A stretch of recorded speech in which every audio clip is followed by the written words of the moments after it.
जय श्री कृष्ण मित्रों, आप सभी को मकर संक्रांति के पावन पर्व की हार्दिक हार्दिक शुभकामनाएं।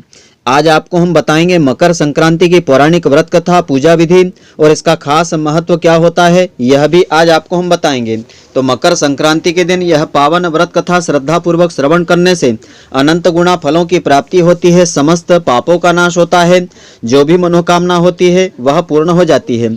तो मित्रों, आप सभी का बहुत बहुत स्वागत है आपके अपने ही चैनल एस्ट्रो गुरुजी में। यदि आपने अभी तक हमारे चैनल को सब्सक्राइब यदि नहीं किया हो तो अभी सब्सक्राइब कर लें और बेल आइकन को अवश्य दबाएं, जिससे हमारे अगले आने वाले नए वीडियो की नोटिफिकेशन सबसे पहले आपके पास पहुंचे। आप नित्य नई नई ज्ञानवर्धक जानकारियां व नित्य का राशिफल हमारे चैनल से प्राप्त करते रहें। तो पौष मास में जब सूर्य देवता धनु राशि को छोड़ करके मकर राशि में प्रवेश करते हैं तो मकर संक्रांति का पर्व मनाया जाता है।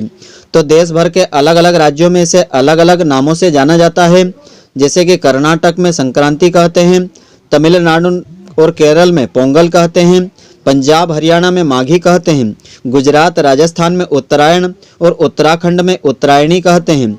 वहीं उत्तर प्रदेश बिहार में इसे खिचड़ी के नाम से जाना जाता है। वैसे पंजाब में इस पर्व को लोहड़ी के नाम से संक्रांति के एक दिन पूर्व ही मना लिया जाता है। पुराणों के अनुसार इस दिन तीर्थ या गंगा में स्नान और दान करने से महापुण्य फलों की प्राप्ति होती है, मोक्ष फल की प्राप्ति होती है। इसके अलावा संक्रांति पर्व पर पितरों का ध्यान अवश्य करना चाहिए और उनके निमित्त तर्पण जरूर करना चाहिए। इस दिन खिचड़ी का भोग अर्पित करना चाहिए।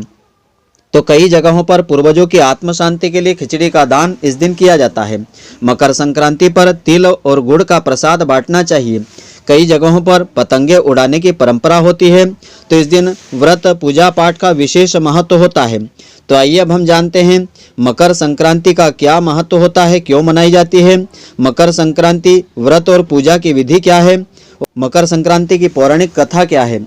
तो मकर संक्रांति क्या होती है? सूर्य देवता एक राशि से दूसरी राशि में प्रवेश करते हैं तो संक्रांति कहलाती है। एक जगह से दूसरी जगह जाने अथवा एक दूसरे का मिलन ही संक्रांति होती है। एक संक्रांति से दूसरी संक्रांति से बीच का जो समय ही सौर मास कहलाता है।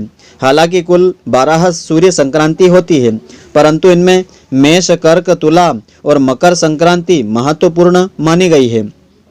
तो क्यों मनाया जाता है यह पर्व? शास्त्रों के अनुसार मकर संक्रांति के दिन भगवान सूर्य देवता अपने पुत्र शनि से मिलने उनके घर को जाते हैं। अर्थात सूर्य देव जब धनु राशि से मकर राशि में प्रवेश करते हैं तो मकर संक्रांति का यह पावन पर्व मनाया जाता है। क्योंकि शनि देव मकर राशि के स्वामी हैं, इसीलिए इस पर्व को मकर संक्रांति के नाम से जाना जाता है। तो सूर्य के धनु राशि से मकर राशि पर जाने का महत्व इसलिए बढ़ जाता है क्योंकि इस वक्त सूर्य दक्षिणायन से उत्तरायण हो जाते हैं और उत्तरायण देवताओं का दिन माना जाता है। हिंदू मान्यताओं के अनुसार 14 दिसंबर से 14 जनवरी तक का जो समय होता है खर मास कहलाता है। खर मास में किसी भी शुभ व मांगलिक कार्य को संपन्न नहीं किया जाता है। तो इस वर्ष 2023 में मकर संक्रांति 14 जनवरी 2023 को शाम को प्रवेश करेगी। इसी कारण उदयात तिथि होने के कारण इस वर्ष यह पर्व 15 जनवरी 2023 रविवार के दिन मनाया जाएगा। तो 15 जनवरी यानी मकर संक्रांति से पृथ्वी पर अच्छे दिनों की, शुभ दिनों की शुरुआत होती है।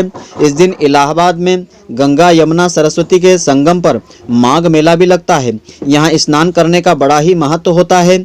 माघ मेले का पहला स्नान मकर संक्रांति से शुरू होकर के शिवरात्रि के आखिरी स्नान तक चलता है। तो मकर संक्रांति की पूजा विधि और व्रत इस प्रकार से आपको करना चाहिए। मकर संक्रांति के दिन भगवान सूर्य देवता की पूजा करना चाहिए और उन्हें जल अर्पित करना चाहिए। तो कई जगहों पर लोग सूर्य देवता के लिए व्रत भी रखते हैं, जिसका अनंत गुना फल प्राप्त होता है और अपनी श्रद्धा अनुसार लोग इस दिन दान भी करते हैं। तो आइए इस दिन आपको कैसे पूजा पाठ करना चाहिए। मकर संक्रांति के दिन प्रातःकाल सूर्योदय से पहले उठ करके अपने नहाने के जल में तिल मिला करके स्नान करें। इसके बाद लाल वस्त्र पहने, दाहिने हाथ में जल लेकर के पूरे दिन बिना नमक खाए व्रत का संकल्प आपको लेना चाहिए। सुबह के समय सूर्य देवता को तांबे के लोटे में शुद्ध जल रखें। इस जल में लाल पुष्प, लाल चंदन, तिल, थोड़ा सा गुड़ मिलाएं और सूर्य देवता को अर्घ्य चढ़ावें। 3 बार जल अर्पित करें और यह जो जल अर्पित आप करें तांबे के पात्र में गिराएं। तांबे के बर्तन में इकट्ठा किया हुआ जल मदार के पौधे में डाल देवें। जल चढ़ाते हुए यह मंत्र आपको बोलना चाहिए, ओम घृणी सूर्य आदित्याय नमः। इसके बाद इन मंत्रों से सूर्य देवता की स्तुति करना चाहिए। तो इस दिन सूर्य देवता के इन खास मंत्रों का उच्चारण करने से भगवान सूर्य देवता की कृपा से समाज में, परिवार में, राजनीति में मान प्रतिष्ठा की प्राप्ति होती है और कार्य में यश मिलता है। तो सूर्य देवता के नाम इस प्रकार से है: ओम सूर्याय नमः, ओम आदित्याय नमः, ओम सप्तार्चिषे नमः, ओम सवित्रे नमः, ओम मार्तंडाय नमः, ओम विष्णवे नमः, ओम भास्कराय नमः, ओम भानवे नमः, ओम मरीचये नमः। तो इस दिन इन नाम मंत्रों का उच्चारण आपको जरूर करना चाहिए। इस दिन श्री नारायण कवच, आदित्य हृदय स्तोत्र, जो भगवान सूर्य देवता का खास स्तोत्र होता है, इसका पाठ करना चाहिए। और विष्णु सहस्त्र नाम का पाठ करना भी बड़ा ही उत्तम माना गया है। भगवान सूर्य देवता की पूजा करने के बाद उड़द की दाल, चावल, गुड़, सब्जी, तिल और धन, अगर संभव हो तो वस्त्र, किसी भी योग्य ब्राह्मण को दान में देना चाहिए। इस दिन भगवान को तिल और खिचड़ी का भोग अर्पित करना चाहिए और ब्राह्मणों को भोजन भी करवाना चाहिए। इसका अनंत गुना फल प्राप्त होता है। तो इस दिन पूजा पाठ करने के पश्चात मकर संक्रांति की यह पावन व पौराणिक कथा अवश्य श्रवण करना चाहिए। इसका अनंत गुना फल प्राप्त होता है और इस व्रत का पूरा पूरा फल मिलता है। तो कथा इस प्रकार से है: श्रीमद् भागवत एवं देवी पुराण के अनुसार शनि महाराज का अपने पिता से बैर भाव था, क्योंकि सूर्यदेव ने उनकी माता छाया को अपनी दूसरी पत्नी संज्ञा के पुत्र यमराज से भेदभाव करते देख लिया था। इसी बात से नाराज होकर के सूर्य देवता ने संज्ञा और उनके पुत्र शनि को अपने से अलग कर दिया था। इससे शनि और छाया ने सूर्यदेव को कुष्ठ रोग का श्राप दे दिया था। पिता सूर्यदेव को कुष्ठ रोग से पीड़ित देख करके यमराज काफी दुखी हुए। यमराज ने सूर्य देवता को कुष्ठ रोग से मुक्त करवाने के लिए तपस्या की, लेकिन सूर्य देवता ने क्रोधित होकर के शनि महाराज के घर कुंभ, जिसे शनि की राशि कहा जाता है, उसे जला दिया था। इससे शनि और उनकी माता छाया को कष्ट भोगना पड़ा था। तो यमराज ने अपनी सौतेली माता और भाई शनि को कष्ट में देख करके उनके कल्याण के लिए पिता सूर्य को काफी समझाया। तब जाकर के सूर्यदेव ने शनि के घर कुंभ में पहुंचते हैं और कुंभ राशि में सब कुछ जला हुआ दिखाई दिया। उस समय शनिदेव के पास तिल के अलावा कुछ भी नहीं था, इसलिए उन्होंने काले तिल से सूर्य देवता की पूजा की। तो शनि की पूजा से प्रसन्न होकर के सूर्य देवता ने शनि को आशीर्वाद दिया और शनि का दूसरा घर मकर राशि में, यानी मेरे आने पर धन धान्य से भर जाएगा, इस प्रकार का आशीर्वाद दिया। तो तिल के कारण ही शनि को उनका वैभव फिर से प्राप्त हुआ था। इसीलिए शनिदेव को तिल अत्यंत प्रिय होते हैं। इसी समय से लेकर मकर संक्रांति पर तिल से सूर्य एवं शनि की पूजा का नियम आरंभ हुआ था। तो मकर संक्रांति का प्राचीन इतिहास इस प्रकार से है। पौराणिक कथाओं के अनुसार मकर संक्रांति के दिन गंगा जी भागीरथ के पीछे पीछे चल करके कपिल मुनि के आश्रम से होते हुए सागर में जा मिली थी। इसीलिए आज के दिन गंगा स्नान का विशेष महत्व होता है। मकर संक्रांति को मौसम में बदलाव का सूचक भी माना गया है। तो आज से वातावरण में कुछ गर्मी आने लगती है, फिर बसंत ऋतु के बाद ग्रीष्म ऋतु का आगमन हो जाता है।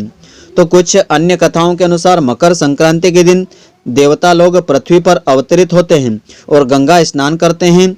इस समय से गंगा स्नान का आज विशेष महत्व माना गया है। महाभारत काल में भीष्म पितामह ने अपनी देह त्यागने के लिए मकर संक्रांति के दिन का ही चयन किया था, तभी से इस दिन का और महत्व बढ़ जाता है। तो मकर संक्रांति से सूर्य उत्तरायण हो जाते हैं। उत्तरायण देवताओं का खास दिन होता है। मान्यताओं की यदि हम माने तो उत्तरायण में मृत्यु होने से मोक्ष फल की प्राप्ति संभावना ज़्यादा होती है। जैसा कि हमने पहले ही बताया है कि 14 दिसंबर से 14 जनवरी तक का जो समय होता है खर मास होता है। एक महीना खर मास होता है। खर मास में मांगलिक कार्य करने की मनाही होती है, लेकिन मकर संक्रांति के साथ ही शादी, विवाह, मुंडन, जनेऊ संस्कार, नामकरण संस्कार जैसे शुभ कार्यों की शुरुआत हो जाती है। धार्मिक महत्व के साथ ही इस पर्व को लोग प्रकृति से जोड़कर भी देखते हैं, जहां रोशनी, ऊर्जा देने वाले भगवान सूर्य देवता की पूजा की जाती है। मकर संक्रांति के शुभ अवसर पर विष्णु भगवान की पूजा का विशेष महत्व होता है। शास्त्रों और पुराणों में ऐसा बताया है कि माघ मास में नित्य तिल से भगवान विष्णु जी की पूजा करने वाला पाप मुक्त होकर के मोक्ष को प्राप्त कर लेता है।